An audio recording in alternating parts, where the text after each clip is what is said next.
Hello, heathens. Hello, heathens. Welcome back to another episode of Weirdos.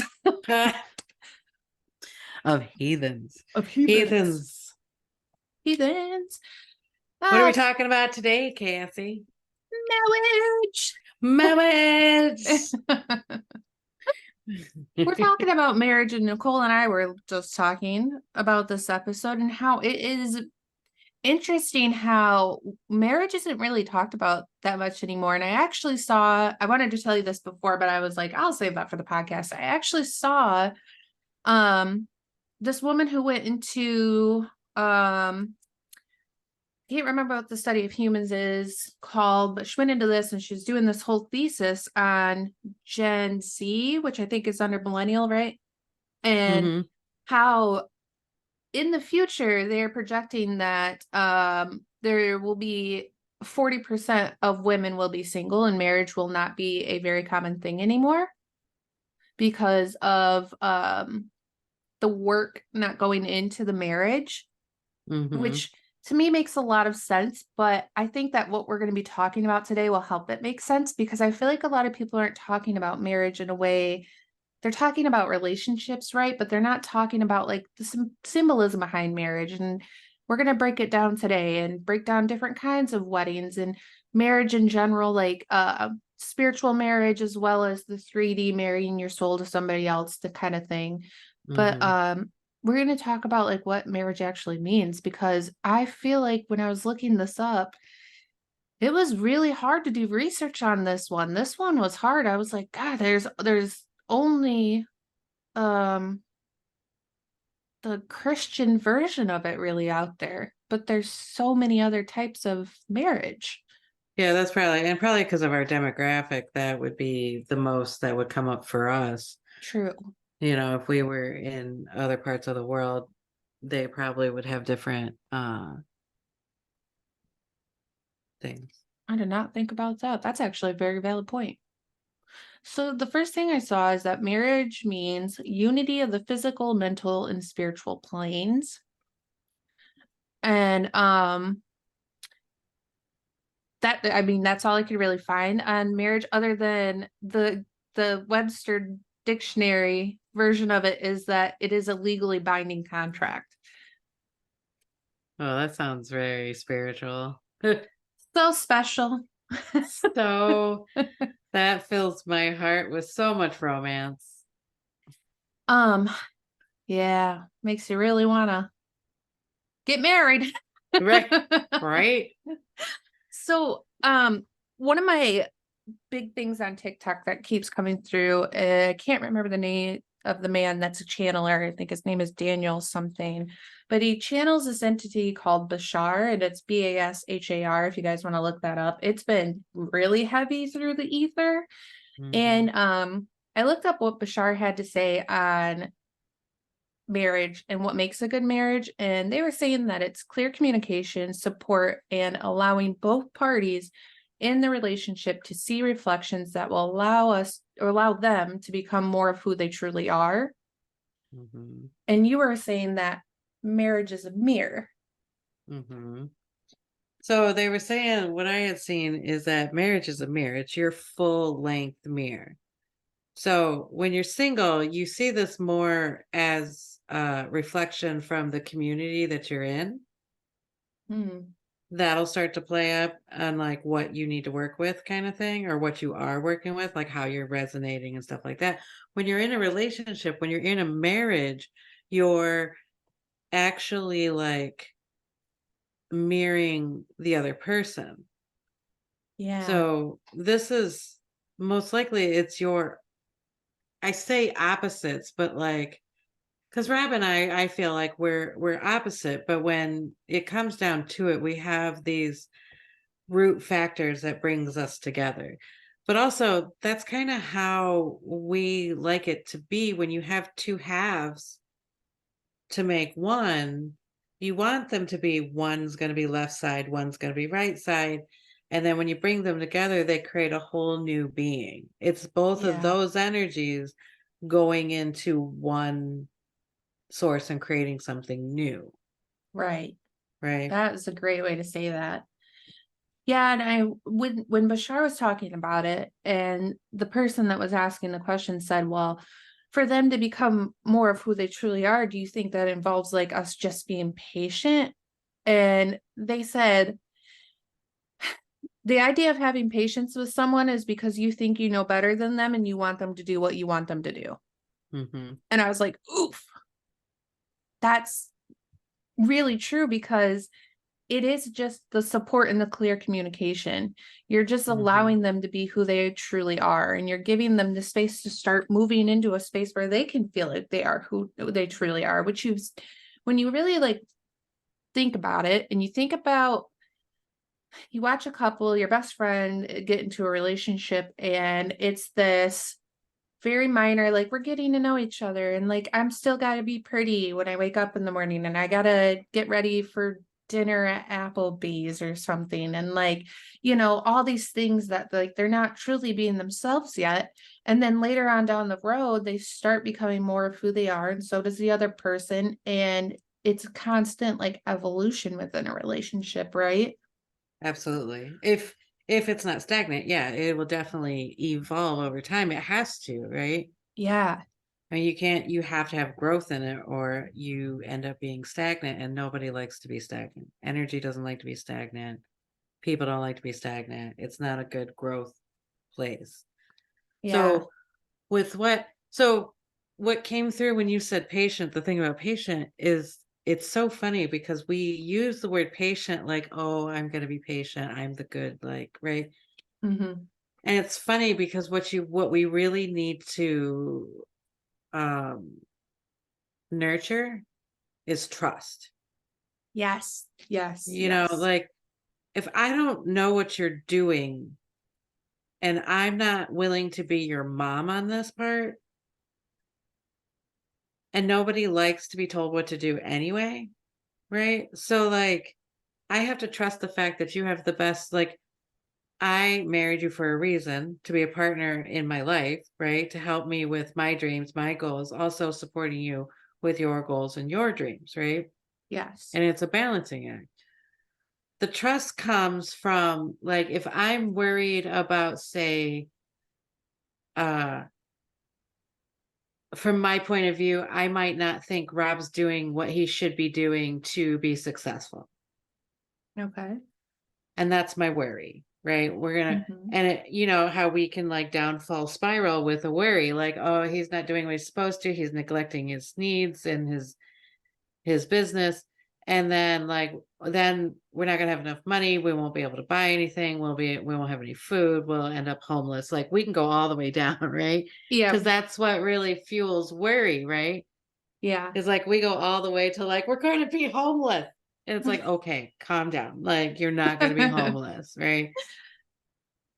So the thing is where I've caught myself where I've wanted to nag because of my own worries. Like I'm projecting my worries onto him. So then I automatically think that he's not doing what he's supposed to doing. But really in reality, it's probably me not doing what I'm supposed to be doing to be successful in my life. But I'm projecting onto him.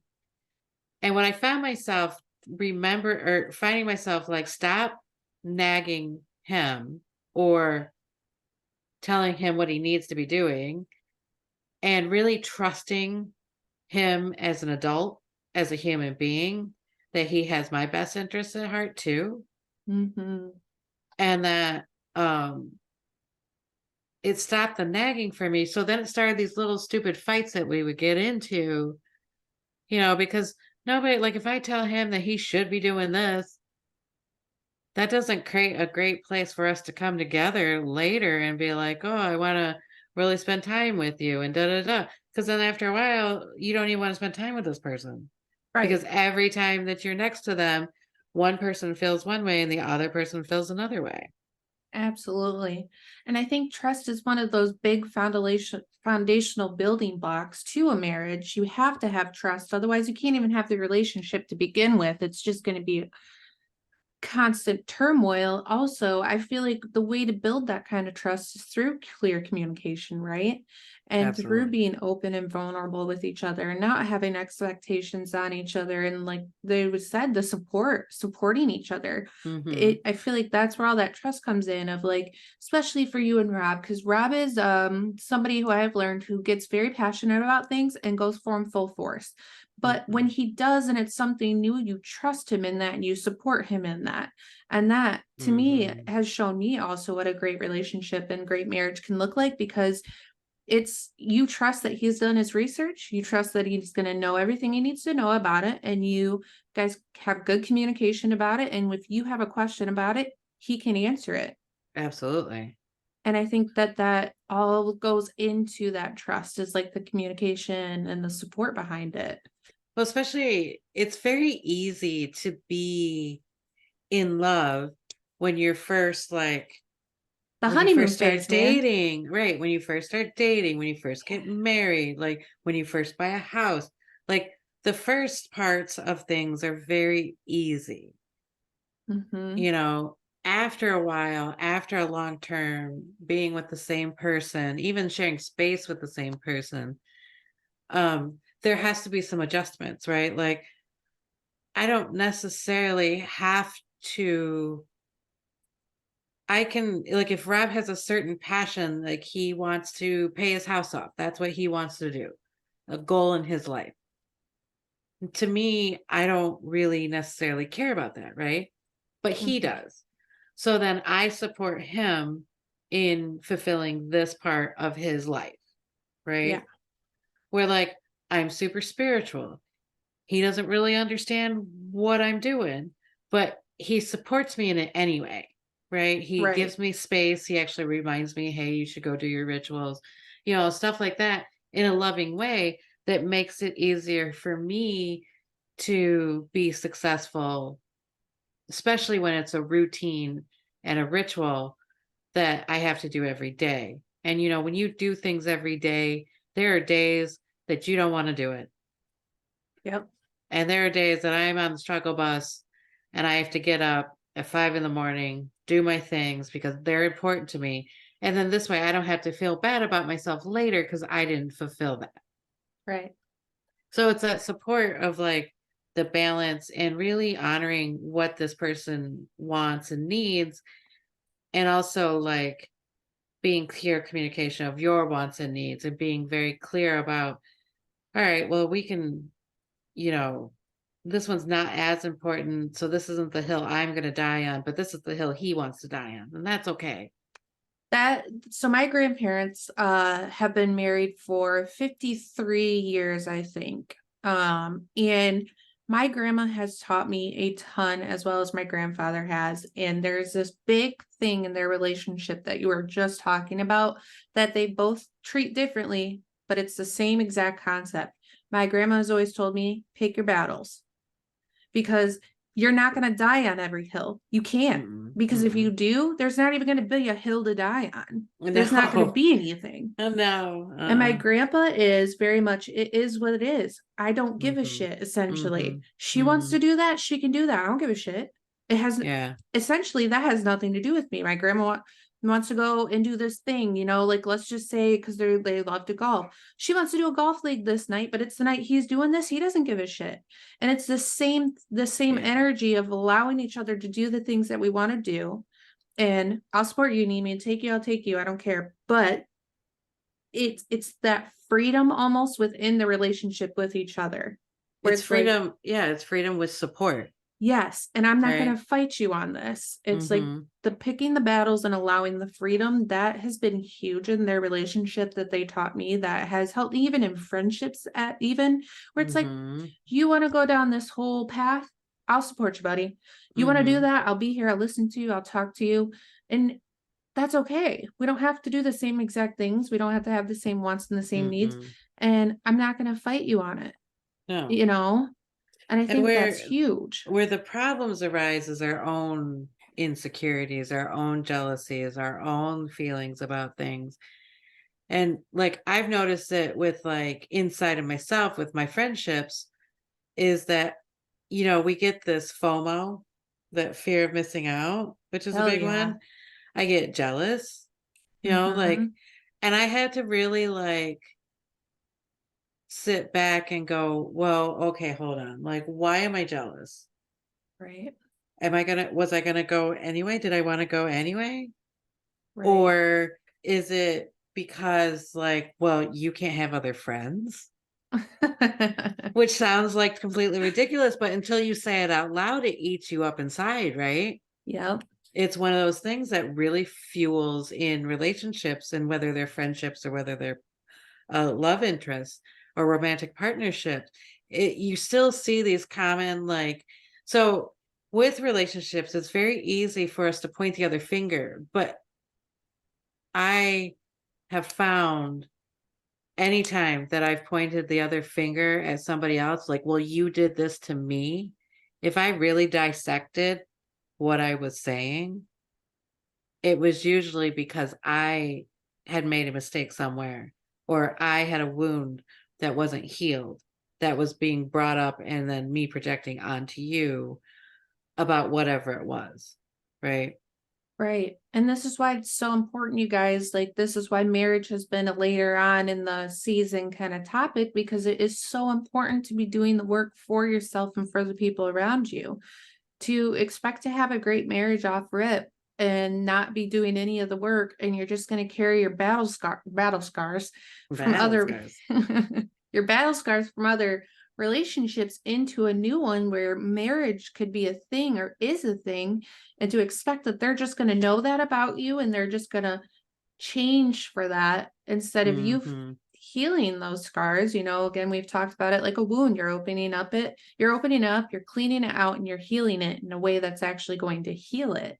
Mhm. And without doing that, you can't have these fundamental things you need. Like, you're not going to be able to communicate clearly your feelings because you might not even know how you feel.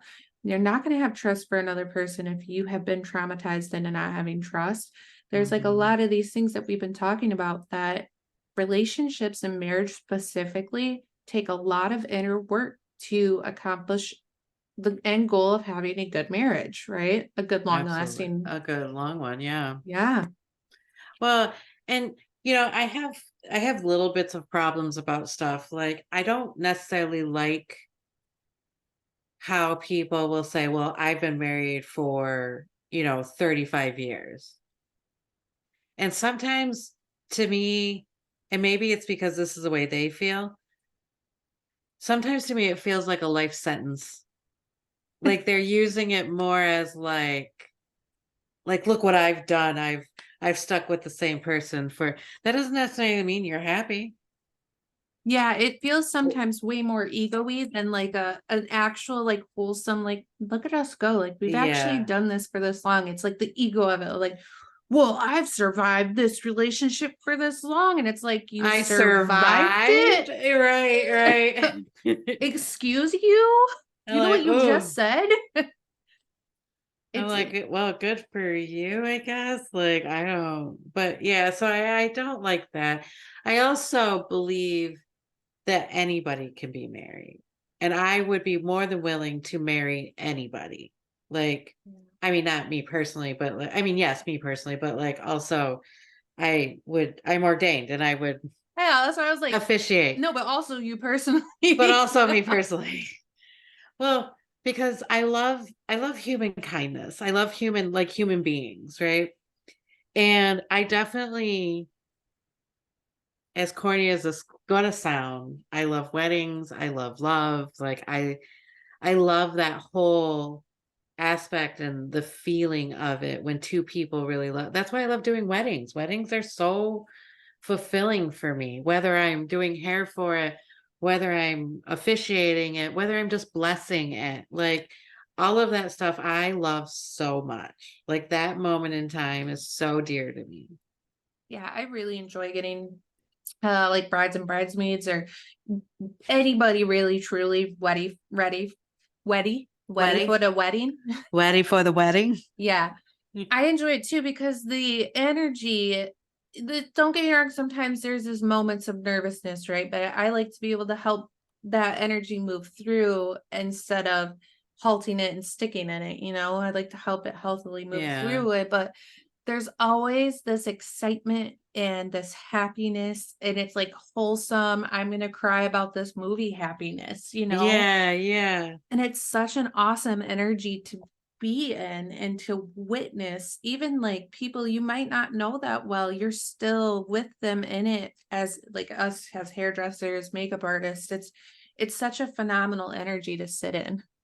Well, and you and I have experienced a lot of like this is a stressful day, everything's coming to a climax.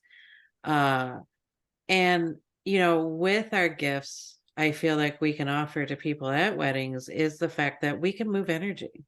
If Mhm. you get too nervous, I've been actively working on a bride that all of a sudden I feel super nervous at. And I remember grounding the entire place. I remember grounding each and every individual that was there. I also put up really strong boundaries for my brides.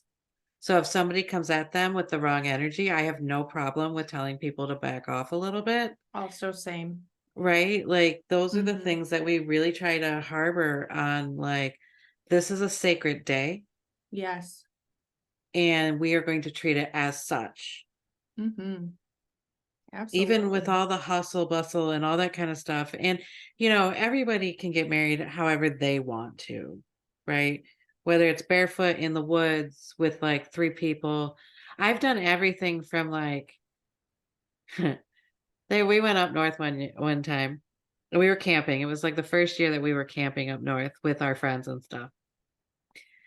And we were at a particular property and it's a family owned property and something happened and their hairdresser was not gonna show up. Now, we are literally in the backwoods. There's nowhere for me to get, like, a curling iron. Yeah. There's no altar I can barely get towels in town, right? Like, this is in Detour, Michigan. Um, they have one grocery store, and that's it. There's no food. There's like, you have to go an hour to St. Ignace or something to, like, get stuff. Yeah. So, I found myself with, like I think I had maybe 10 bobby pins because I brought them for myself. Mhm.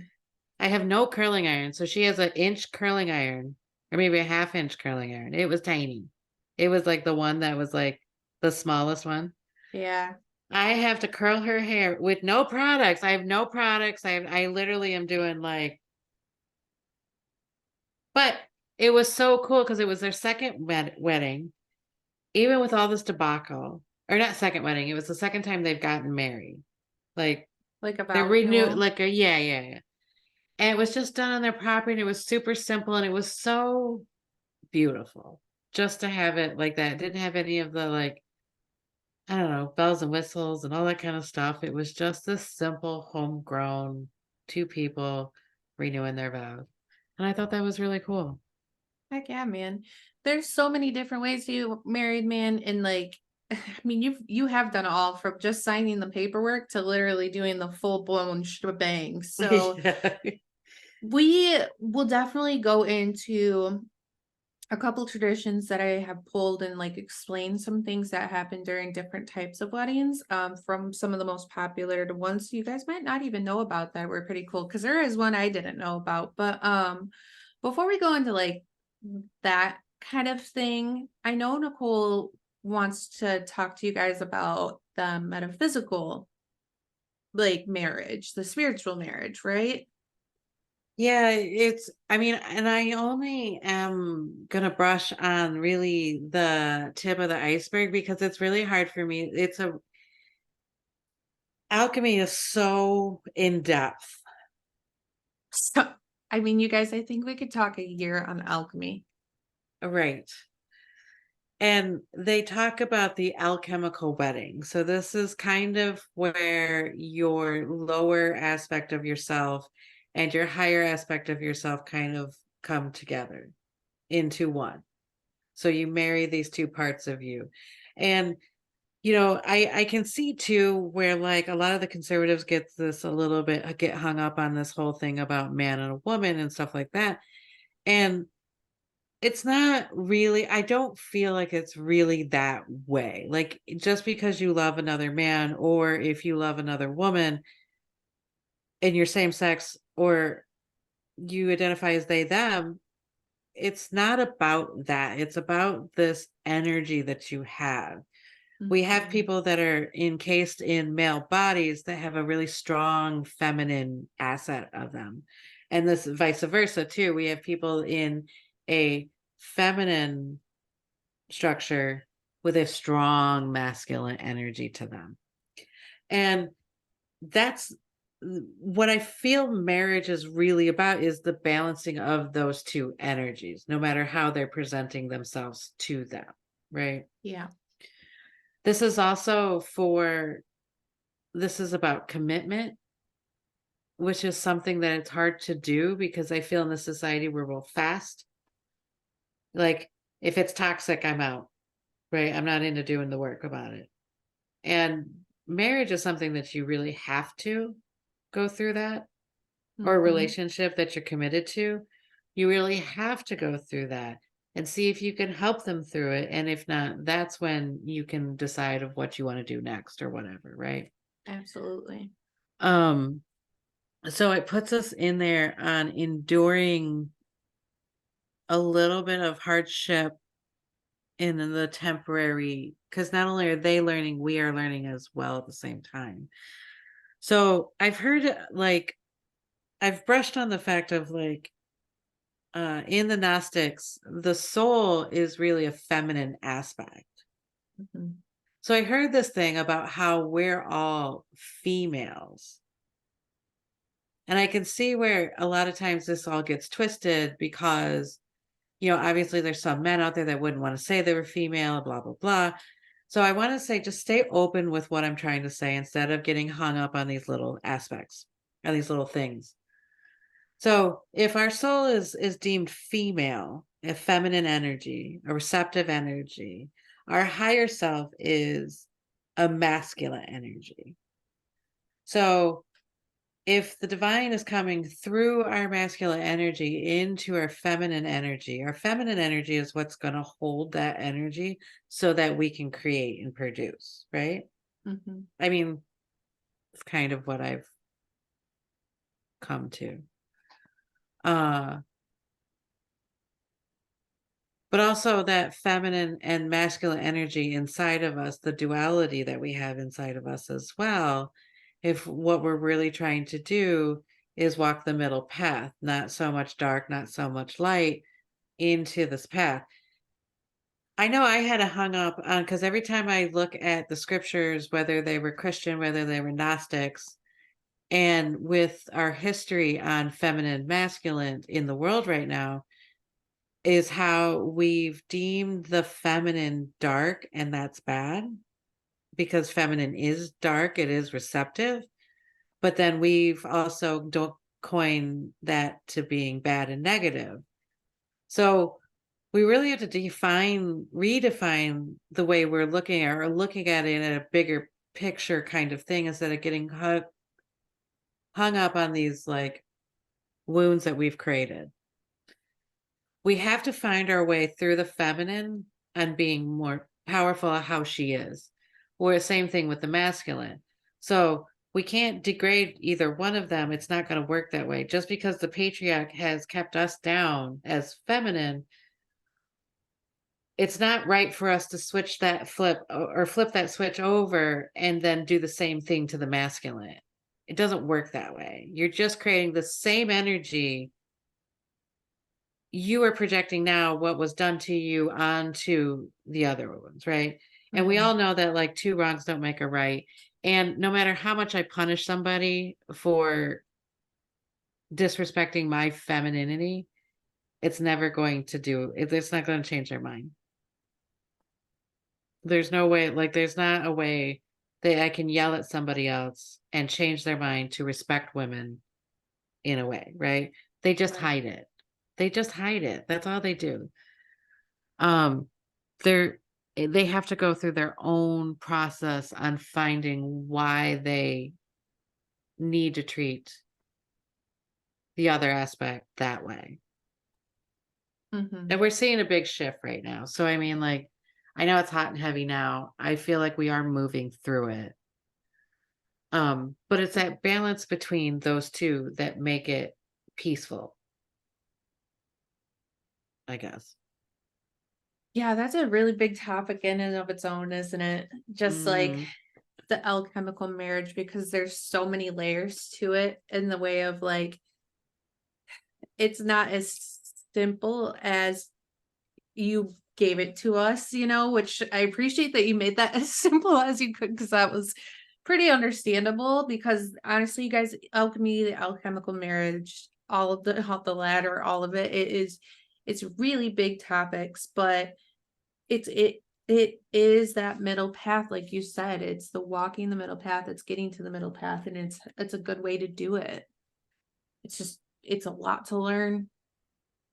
Well, and then if you're not like in the Institute of Marriage, look up the alchemical wedding and research that alchemical wedding because it shows it in a way that is not so hot topic or wound creating touching kind of thing, right? Like Yeah. it takes it and makes it way more less triggering. Yeah, because yeah, words can be hard, you guys, but don't get caught up on the word. There's nothing Mm-mm. behind it other than it is what it is. It's an energy. It's like calling my pen white. It's just a Right. color.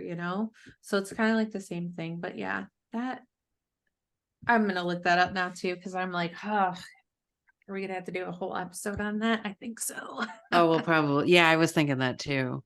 I mean, even if you think about like the right side and the left side coming together to create the middle path, then you have with the Hermetic tree, you have the Kundalini rising.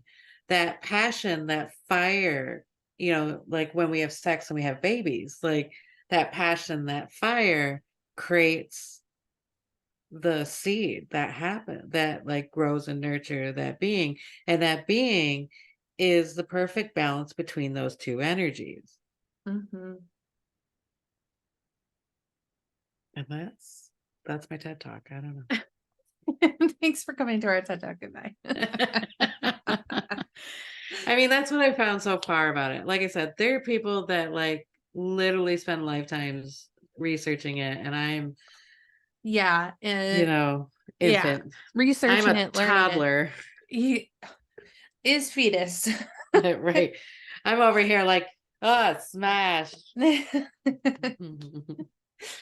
um, okay, so in researching marriage, um, I found different explanations behind like what happens in a lot of weddings, because most weddings are, at least here where we're at, are very Christian, or they have a lot of aspects from traditional Christian weddings in them. And there are many things I did not know about why we do the things we do, like wearing a white wedding dress, wearing a veil, why the aisle's Mhm. white, why the family sits on each side that they do. There's so much more to this, and it makes me really curious how many of us actually know this, because I didn't know a lot of this. And Mhm. then after that, we'll go into like some pagan wedding traditions. And then I also have where is this? Modern heathenism weddings. Oh, I didn't know there was heathenistic I'm weddings. very excited about this. My tongue's not working anymore. Heh. Okay, so I think first we have to go into what Christian marriage is, and explaining this to then move into others. So, Christian marriage is a covenant relationship, and covenant meaning an agreement. So, or agreed by legal contract. Um, the Hebrew word for covenant is, and I don't speak Hebrew, so I'm going to read this in my very English language, berith. So There we go. Which comes from the root meaning to cut, to cut. So back in the Bible, marriages happened through a blood covenant. It was the formal and solemn and binding agreement between two parties made by cutting, quote unquote, or dividing of animals into two parts. And usually it Mhm. would be one. So there is a passage from the Bible that explains this, and it's Genesis 15:9 through 10. The blood covenant began with the sacrifice of animals. After splitting them precisely in half, the animal halves were arranged opposite each other on the ground, leaving a pathway between them, um, of blood. Sorry, not sorry.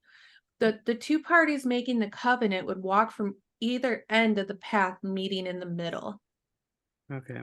So the meeting ground between the animal pieces was regarded as holy ground. So, with that being said, the seating of family and friends of the two parties on the opposite sides of the church symbolizes the cutting of the blood covenant in our modern day time. Does that make sense? You're looking at me.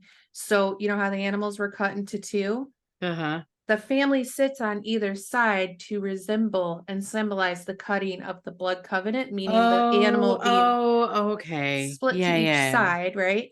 And then the Mhm. aisle represents the meeting ground or pathway between the animal pieces Mhm. that the bride and groom would walk together and then walk back down together. The aisle runner being white represents the holy ground where the two lives are joined as one by God. Mhm. So we have a way more modern way of doing it comparatively to what the Bible tells us. The white wedding dress has a twofold significance. It's a symbol of purity in heart and life, as well as her reverence to God. Mhm. And the bridal veil shows modesty and purity, and it is also a reminder of the temple veil that was torn into two when Christ died on the cross. So the removing of the veil takes away the separation between God and man. Oh, that's super cool. Is that I didn't know any of this. Mm-mm. I knew why we wore white, I for Yeah. purity, right? But I didn't know it was also to signify symbolize, sorry, your reverence to God, like your devotion to God. Right. And I didn't know why we did the whole veil and the removal of the veil thing. I sure as hell didn't know it was because of the crucifixion. No. It's funny because, like, I think I believe that the there's a big I wanna say something, there's a big difference in virginity and purity too. We over our long distant telephone thing that we've been doing with religion, we Mhm. have switched that into virginity to create control and, basically dominate women Yeah. in that sense. So that way, if you're not pure or you're not a virgin, you're not pure. If you're not pure, you're unweddable kind of thing. Yeah. Ugh. All about ownership, man. Yeah, yeah. So, the two other things I have with like Christian weddings is so rings were used as a seal of authority, Hmm. and they would use their rings and press them in a hot wax and leave impressions as official seals or on legal documentations. Hmm. And a couple wearing wedding rings is demonstration of their submission to God's authority over their marriage. And it also represents resources. So it's a symbol of giving all the resources to the other in marriage. And in blood covenant back in the day, the two parties would exchange belts, which also would form a circle when worn. Okay. So the old ring was a belt. The new ring's a ring. um, the other one that I found really interesting. Do you know why you have you ever seen that rice is thrown at the end of the weddings when they're leaving? Do you know Yeah. why? Is it for abundance for their wedding or for their Yes, marriage? but it's more for the spiritual and physical fruitfulness of the marriage. In other words, it was meant to remind couples that one of the primary purposes of marriages was to create a family that will serve and honor the Lord. So it's like throwing the seed so that they're remembered what their purpose is together. Interesting. That's what I said. I was like, Mhm. we will not be doing that at mine. Nope. Never. So that's kind of all the things that I found that I thought were interesting about Christian marriages. I didn't know a lot of that. Because when I was a devout Christian, I read the book when I was a kid, and it was not as easy to understand now being an adult. So I didn't know blood covenants were a thing. And Well, I heard too, somebody, one of the TikTok things that I passed on, they talked about the covenant being and the blood sacrifice, but they did not use it as the animal. Your mhm, research was definitely better than theirs because mhm. he talked about it being like what's the skin that's in the woman? Hy Hyman, yeah. hymen. They were saying that that was the blood sacrifice. And I was like, to find something like that in this day and age, I'm like, but I was like, okay, okay, right? Because it just seems so gross to actually think that. Yeah, I would agree 100%. That's kind of like, ew, ew, ew. I mean, it reminds me kind of like I do have this in there, but it reminds me of like Viking Norse weddings.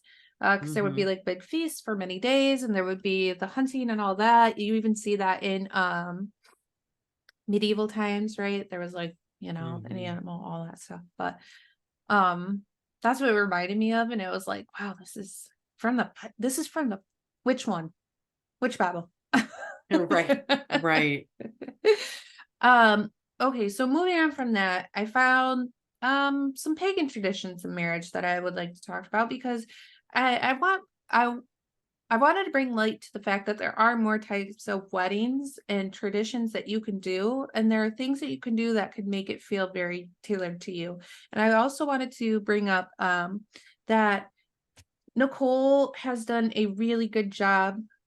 She wed two of our friends this last October, and it was a you guys, when I say I was like ready to cry just for reading it to me before, and I think I did. I think I did. I think you did Um, too. yeah, there are ways to make it your own and to make a wedding feel good to you, and I Hmm. just thought what you did was so beautiful because there was a mix of traditional with a mix of pagan with a mix of magic, and like it was so beautifully tailored to them. Ugh. So Well, that's the whole thing is I really love doing that. I really love bringing, two people together and having this ritual in front of God, in front of spirit. And no matter like where it takes them, where it leads them, whatever happens, like in this moment, we can really cherish and bring, the physical with the spiritual together in this one beautiful moment, right? And absolutely. and if you watch it, you can really see that's why everybody loves weddings. Yeah. You Yeah. know, it really is. It's one of those things that's why everybody loves weddings. Yeah, I agree. I think that the nice thing for me about this specifically is when I think about pagan traditions versus traditional weddings now that are you usually go to, um, I think spirit is sometimes taken out of it, and it's more about the rules behind getting married. And because I've seen it multiple times in the multiple different weddings I've been to, when spirit is there and when ancestors are there, when they're involved, and it feels so special, and those are always the ones I'm sobbing at. We had another friends that got married this year, and their wedding was so beautiful, It really was. and I'm sitting next to Jordan and Rob and Trinity, and I'm like, Nicole's wedding them, and I'm like, and I'm trying to be quiet because it's quiet, and they were at their vows, and it was just, Mhm. there was so much love, and it was about them and their love. And I think that some things that are less traditional, quote unquote, even though they are traditional in a different respect, can be so beautiful and bring in the actual light on the love and the joining of the Mhm. spirits. And so Mhm. I just wanted to bring some light to other things that you could do, you know, because I like a good mix too. I think you've done some beautiful weddings. Nicole deserves Mhm. a whole freaking website with the weddings she's done so that, you guys could have her wed you because she'll have everybody in the fucking stand crying. Everybody's sitting down is gonna be sobbing. Yeah. Well, it's funny because the first wedding I did was Alexis's. I was the bride, matron of honor, Yeah. and I wrote this whole thing, right? And I remember afterwards, first of all, trying not to cry as I was doing it, and then also I remember getting off the stage or whatever, and trying to get out of there. And the person that actually owned the place, she was like, "Will you come speak at my wedding?" I was like, Oh. Sure, yeah, okay." Yeah, there's just some things that some of these things Nicole has brought into weddings, and it's really cool how it's worked in. And one of them is usually starting with like a sacred space, like an opening, kind of like a circle in a way. In most pagan weddings, traditionally the guests are gathered in a circle around the couple and the officiant. It's usually outdoors. Mhm, And I just think it's such an awesome way to open up a you're to me, weddings are essentially a ritual. mhm, So I think it's a beautiful way to do it. And then usually after that circle is created, then there's the blessing of the space. And usually the mhm. officiant, which is usually a priest, a priestess, or an honored friend, they could light incest. What is happening with my words? Oh my god. Woo! Bring in the brother and the sister. Bring in the incest. We're gonna light it on fire. Okay. So, okay, they'll either usually light incense or sage, call to the gods, goddesses, or spirits, and create a spiritual circle to surround the physical circle, right? Mhm, Um, Many pagan faiths embrace many different gods and goddesses, spirits, and even the elements. And these entities or forces will be called to join the event by the officiant at the mhm, start of the ceremony before the vows or special readings. And mhm. when I tell you guys that the wedding that she did this at, when she did this, I was standing up there like having to like take some nice deep breaths because I had all the freaking chills and I was just like, this feels so good. And we were in New Orleans, so it was like even Mhm. better. But I think that there's something really cool about calling in whoever you specifically want, especially your ancestors to join that space. So you can also receive their blessings from a different place and the Mhm. elements because they're around us at all times. And just having that kind of energy before you even start the actual like vows and the readings and all of that. I think it's such a beautiful way to open that up. Well, the great thing about it is like, we I don't know, I guess I've always felt a little lost being like white and American, and like I wanted to be so spiritual, but I just don't know how to do it, right? Like Mhm. the rituals in the church didn't quite feel right. Again, I don't like to be told what to do, especially when I feel like it's wrong. So with this like kind of thing is like you have to step back and realize that it's all spirit. So whatever you want to do that makes it in your highest good, that's what we're going to do, right? Yeah. So we create a space. We cleanse it of all the unwanted energies, right? We can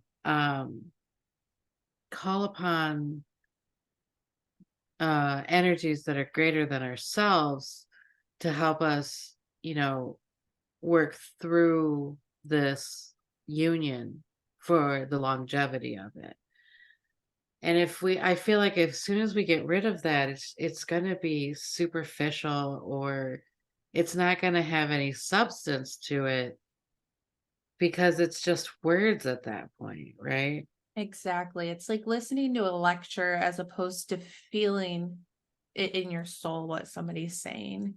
And we're so quick. I feel like it, especially right now, we're so quick on to tear somebody down because they thought it wasn't right, or, you know, we're quick to like I always feel like I have to walk on eggshells because I accept everything. So I don't find it, and this will ruffle some feathers, I don't find it wrong to grab from other cultures and use them appropriately to do the highest good, because what I'm serving is spirit, is God. So, Mhm. and the way it's expressing through me is different than the way it expresses through other people. So I try to practice this super acceptance of people and things. W- w- But we get really caught up into the whole like, you didn't say that right, or you can't call that God. That doesn't make it a wedding. Blah blah blah. We get all caught up on these little things that we're like, well, you can't do this. Well, really, I'm pretty sure it says, A, stop throwing rocks. I mean, you can't throw rocks unless you are the pure itself, right? Like that whole thing with Jesus and protecting the prostitute against the people that are throwing stones at her, Mhm. right? Like don't cast stones because you live in a glass house too. Right. Yeah. Absolutely.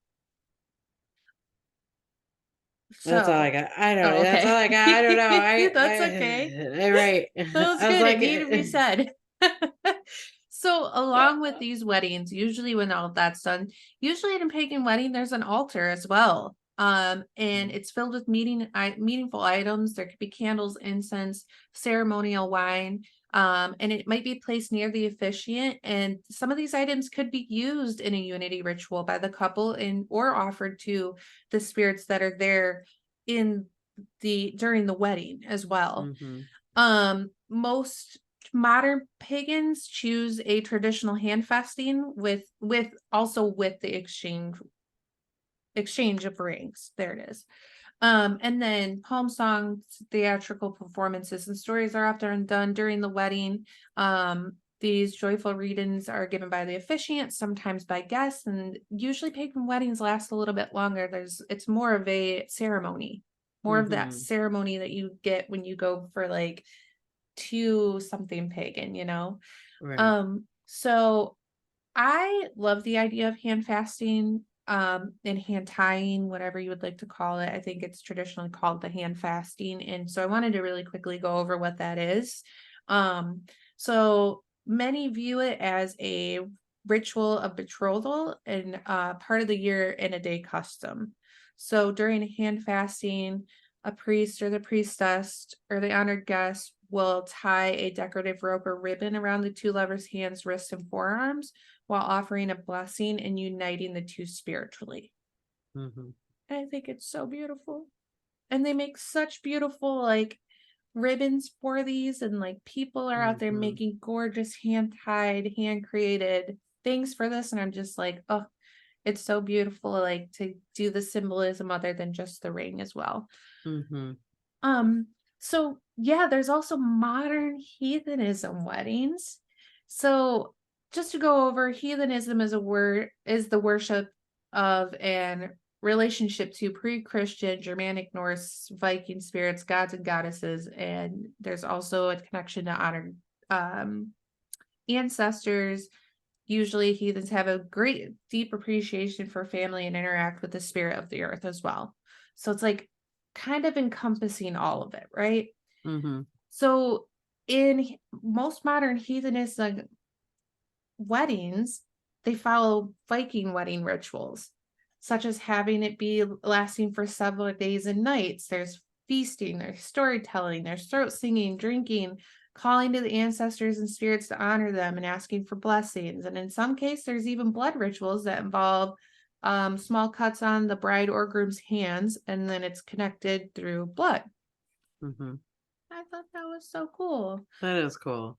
And then the last thing I want to or also mention, because I have not heard of this, you probably have, was the leaping over the broom, which is traditional in many pagan weddings.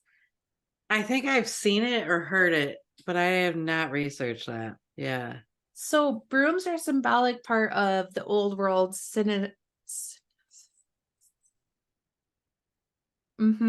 part of the old world with getting rid of whatever that word is, getting rid of clutter and negativity before starting afresh. So by leaping over the broom, you're symbolizing that Mhm. you're starting a new life together and you're leaving past any past problems behind.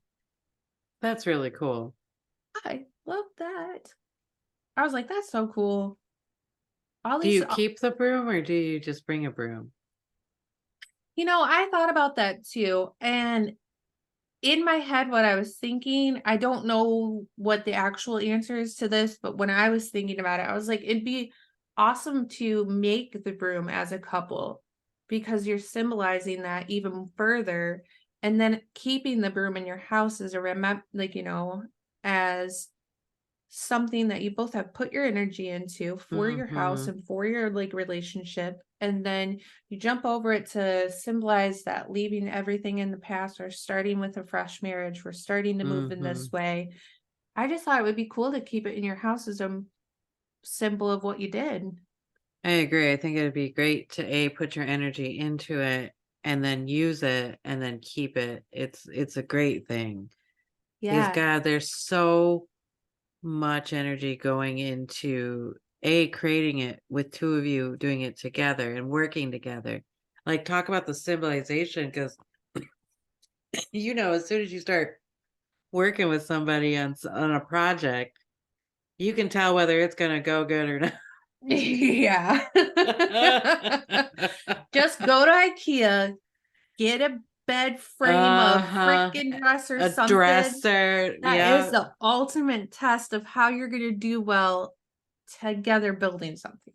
Absolutely, absolutely.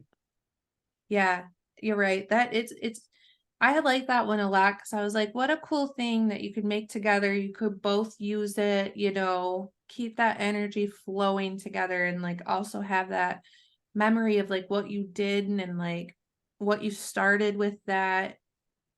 Oh, what a cool Mhm. symbol and thing to do. You want to make a broom with me? Yeah, let's make a broom. I know a broom maker. We do know a broom maker. Have made a broom, but she got lost in the fire, so we She needed a new burned. one. You Yeah, need a new one. I need a new one. But yeah, that's what I have for weddings I and like it. marriage. Marriage. I like it. I like weddings and I like marriage. Like it's definitely been hard and but rewarding at the same time. It's taught me a lot about myself. Yeah, And it especially with having abandonment issues, like it's also after this long, it's taught me how people won't abandon you and they will stick with you. And you don't have to be perfect for them every single day. yeah. I can't really speak too much on what it feels like to be married or like anything it's taught me because I am not married, nor have I been. But just from watching others be in um marriages and good ones where you can see them working together and working on themselves outside of it and really like it reminds me of um you're both putting stuff into a cauldron. Mhm. And cauldrons create things, right? And like potions and different things and things come out of it, walk out of it. And it's just cool to watch two people do that in a really healthy way. And yeah, sometimes, Mhm. you know, one person's pouring more than the other. It Well, happens. that's how that happens, right? Like you have to I'm not always going to be able to give 100%. Mhm. I'm human. I have a lot of emotions. I have to some days are just not gonna do what terribly looks even like to the point of sometimes I'm gonna sit here and cry, or maybe I gotta yell at you. Not even to yell at you, just to because I'm frustrated or whatever, right? Like it's this whole it's Mhm. not all the time. It's not gonna be pretty all the time. Yes, and there's a woman on TikTok, this really hit me hard when she said this, and it wasn't I can't remember who she is or what she is, but she said it's not 50-50. It's never been 50-50. It's more about you're 20 today, I will be 80 for you. I can do Absolutely. 80. If you're Mhm. 20 and I'm 20, then we know to give each other space because we're only at 20. Absolutely. Sometimes you get close to 50-50, and those are beautiful, great days, but like that's not every day. No, and I think also, like, I think we do get unrealistic, like with TVs and movies, we get unrealistic about what relationships looks like because what happens is in movies, time doesn't move like it moves here. Also, like, you have to figure that somebody made that story. They took Mhm. out all of the bad parts and all the start parts that made you feel uncomfortable. And then they fast forward through the boring parts. Yep. Yep, and there's boring parts, that's what I was gonna say. Uh-huh, there But is boring parts. nobody wants to watch that. Nobody wants to watch that. Like, we fast forward through that stuff, right? Mhm. And I think it's really important to obviously communication. B, uh, you need somebody that you can be completely vulnerable with and can understand you where you're coming from when you don't look like you can handle some stuff. Like, if I am in a really angry place and I can't get out of it, you have to like be able to either take that and realize it has nothing to do with you, or at least give me space so I can calm down and come back and Yeah, collect myself, right? yeah. There's a lot of like understanding and a bigger picture kind of sense because like I said, even like yelling and getting angry, it really has nothing to do with you. It has everything to do with how this person is, where they're at this point. Mhm. Yeah, and it's always okay, you guys, to, like, know where your boundaries lie and whether you're willing Mhm. to, you know, go through things with somebody or not. And if you are, Mhm. then great, but if you're not, that's okay too. Like, we all have our own personal boundaries, and it's good to know them and be comfortable in making your own decision for yourself. But like, Right. if you do choose to get married, marriage can be really beautiful, I guess is It what really I was gonna can. say. No, it can. The one thing I do want to kind of address that always kind of irks me a little bit, is people like before they get into a relationship or maybe they can't find a relationship, so they feel they need to change themselves. Like if I was just 10 pounds lighter, I would get a boyfriend. Ah, yeah, Or like my hair's not the right color because everybody likes blondes instead of yeah. brunettes or whatever. So then you create this whole facade of somebody it's not really you. So then you attract the person with your fake facade, and that's never going to last unless you're going to plan on actually suppressing yourself for the rest of your life, which I've tried that. That doesn't work, It by the doesn't way. work. That does not work. Eventually, you wake up one morning, and I know this is very cliche too. Well, eventually you wake up one morning and you don't know who you are, what you like. Like, when you're a kid, you're like, "Oh, I like purple and I love the smell of cut grass and I love building snowmans." You know what you like, right? Because everybody asks you what you like. And then furthermore, we get to as we're building a human being, we start realizing that some of the stuff that we like isn't very acceptable. And we start departmentalize department. Compartmentalizing. Yeah, Compartmentalizing, there it is. there we go. We start doing this thing where we're like, oh, this is anger is bad, so I'm gonna put them over there. Um, I, as a woman, am not supposed to like sex too much, so I gotta put that over there. I can't dress that way because that's wrong, so I gotta put that over there. So we start to pick and choose what society likes and what society doesn't like. This is where we are fundamentally going wrong about choosing a person to spend the rest of our lives with because we think we're supposed to, right? So, what I believe is the right way to go is to fully embody yourself as best you can, really knowing where your boundaries are, knowing thyself and like your emotions, your wounds, your triggering, what makes you happy, what do you really brings passion into your life, what are you really motivated about getting up today. Like, if I don't like doing the dishes, I need my other half to like to do the dishes, right? Like, Mhm. and not just like I like to do dishes, I mean like I have a strong "Ugh" to it, right? Like, I don't want to do the dishes, it makes my fingers weird, I don't like it. But I could do the laundry, so I'll do the laundry, you do the dishes. And that, I know that's a simple way of putting it, but that can be expanded in all of the relationship. Figure out what you really want to do in life and where you don't want to do it life. Attract a partner that does that so you balance each other and you can support each other on what you want to do. Because if you know where the boundaries are, you don't have to walk on eggshells. Mhm. Especially like I know I've done that and you've done that growing up, is that we're used to walking on eggshells. So we're really good at it. Yep. Right. So, like, you create this environment where you're always thinking that you're going to kind of get yelled at because you don't know where the boundaries are. Mhm. So, having those boundaries in are very good for not only you, keeping you safe and true to your being.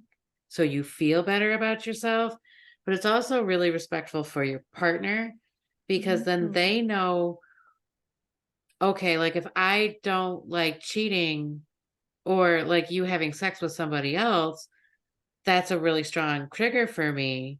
Then we know that we're not technically going to work together if you're polyamory, because then, like, it's going to trigger. If I don't work through this, then we're not going to have a very good polyamory relationship, because then I'm going to be sitting there on my wounds because I wasn't very clear about my boundaries in the Mhm. first place, right? I hope that Yep. made sense. I don't know. I hope it did too, because it did to me. Because like Okay. that has happened for me where it's like, being with somebody who says they're polyamorous but has a lot of boundaries that they were not clear about. When I was clear from the get, it creates a lot of tension and issues, and then you get Mm-hmm. your feelings involved, and then it's hard. It's hard to walk away. It's hard to reestablish the boundaries you had thought you already put into play, or they're trying to establish new boundaries that they didn't even know they had. It's just you have to there has to be that comfortability and that openness to talk about it, right? And there has to also be that trust for another person, and like that you're not going to get yelled at. You're going to be able to say this, and like it's going to be heard. And like, don't get me wrong, sometimes that comes through them working on themselves, but it's Yeah.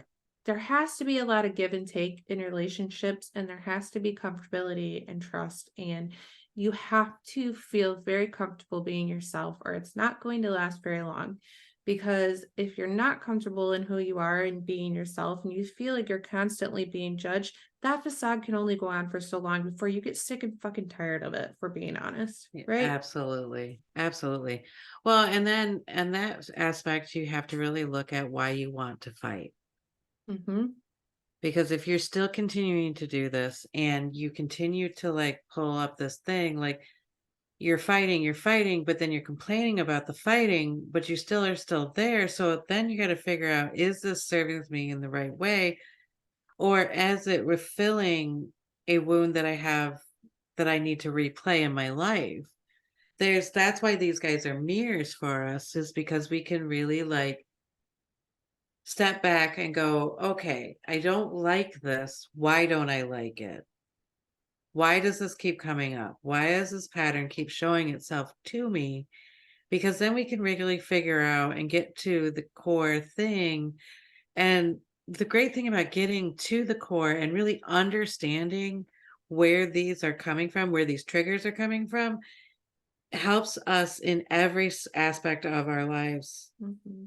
And then we can find, we don't have to worry so much. Like, I don't have to worry about this. And I don't have to like make sure that I don't have to text you every 5 minutes to make sure that you're doing the right thing. Yeah. Like, all these things that we keep doing like that is one of those things that like you really got to look back on yourself and wonder why you have to do this. Yeah. Because a lot of that stuff is so exhausting as a person. And I'm sure like deep down, none of us really want to do that kind of stuff. We don't want to be a nag. We don't want to be like, worried like every time you go out, you're making a bad choice in your Mhm. life. Like, it's just one of those things that, realize that the relationships you have are your full length mirror. Yeah, absolutely. And it's realizing the full length mirror in the way of they're gonna show you where your wounds are at. Mm-hmm. Is the Mm-hmm. Just to make sure that that's clear, is like they're just gonna show you where your wounds are at, things that you could still heal, things you need to look at, because it'll happen in long-term friendships that are basically what is it? It's domestic partnership after how many friggin' years? Absolutely. I 7. mean, 7? Well, we're there. So it's like Right. there's You been got plenty it. of times over our relationship, but it still happens sometimes where like we're reflecting each other, showing us where our wounds are at. And we are lucky enough to have each other in that way where we can be like, oh, that kind of hurt. Like, or we could just see it and be like, dude, what are you doing? Like, you know what I mean? But that came through a lot of work on ourselves and with Yeah. each other. And it comes with Mm-hmm. understanding and trust and love and all the things. And And so time. It does take I'm, time, yeah, right? Like, I know if you and I are having a moment and we need a little separation, I know that it takes time. I don't have to be worried about like, does she still like me? And of course, then I go right into the spiral because I love spirals. So then we start going, well, she doesn't like me anymore. So well, now I'm going to be embarrassed because everybody's going to be like, well, what happened? And then we're not going to have the podcast. And then I will have, like, I can go completely down the spiral for sure, but that's not helpful for anybody, right? right. So Yeah. we know in time that we give ourselves some time, we always come back together. Yeah. And that goes along with saying, or you can't say all that without saying, never make assumptions. No. Absolutely. 4 agreements, dude. The Yeah. 4 agreements. Yep, never assume, because that is one of the killer of relationships. I can say it now. There's I was toxic, but once upon a time. We all were. Right? Yeah. And I have done that, and I have watched how those assumptions have killed relationships for me. Mm-hmm. And I have been on the other end of it where others' assumptions have killed relationships for me with them.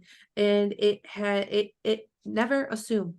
Never assume. Never assume, because that just gets you into a really bad place. Yeah, if you don't have it, go get it. It's the 4 agreements. I think we've talked Yes. about it before. It's always it's being impeccable with your word, Careful with your word, yeah. never assuming, Mhm, always doing your best. mhm. What's the other one? I know, we always forget that one. It's probably I'm gonna Be say it. impeccable with your words, never assume, always do your best.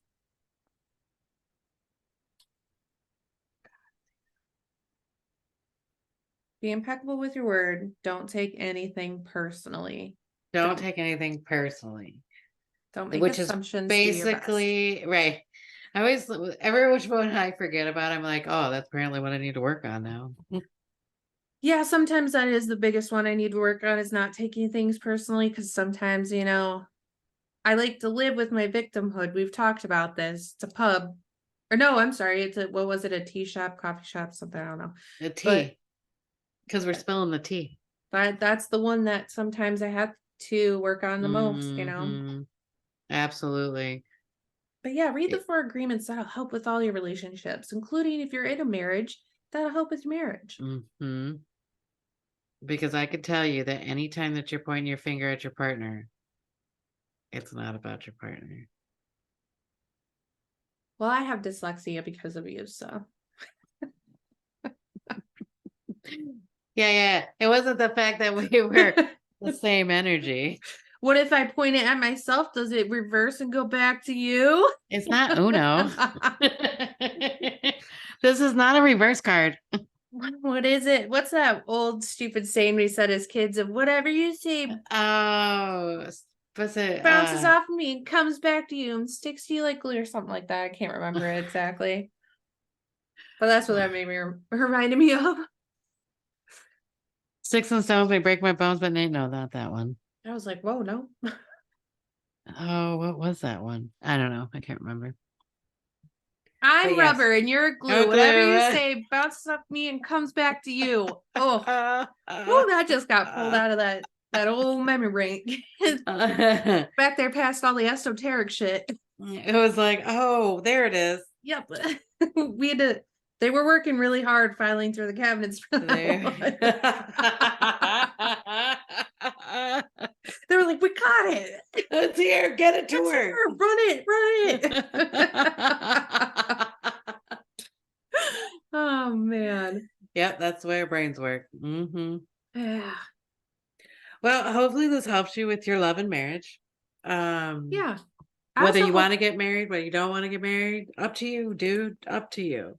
I will say I also hope it makes marriage feel more wholesome and more Yeah. there's more to it. It doesn't have to be this big huge charade. It doesn't have to be anything you don't want it to be. You could have it be whatever you want. And I hope for those that question it and are like, I'd like to get married, but I don't want to do all that stuff and it feels like I have to. Just know you don't. There's no rules. Mm-mm. You're Mm-mm. you're the only one making rules for yourself. And if you are not if you are uncomfortable with I don't know what I'm trying to say. I'm trying to say it so it's delicate. But anyway, if you can't find anybody to marry you because of your choices in this world, call us. We'll come and do it.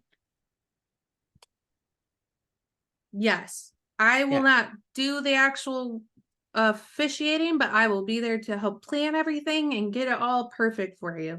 Because actually, I truly do absolutely. love that shit. And I think I kind of missed a little bit of a calling of being like a wedding planner. But Right. we will do that shit for you because if We you need will. people to be there, we'll be there.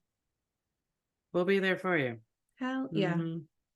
Well, that is our episode on marriage. Marriage.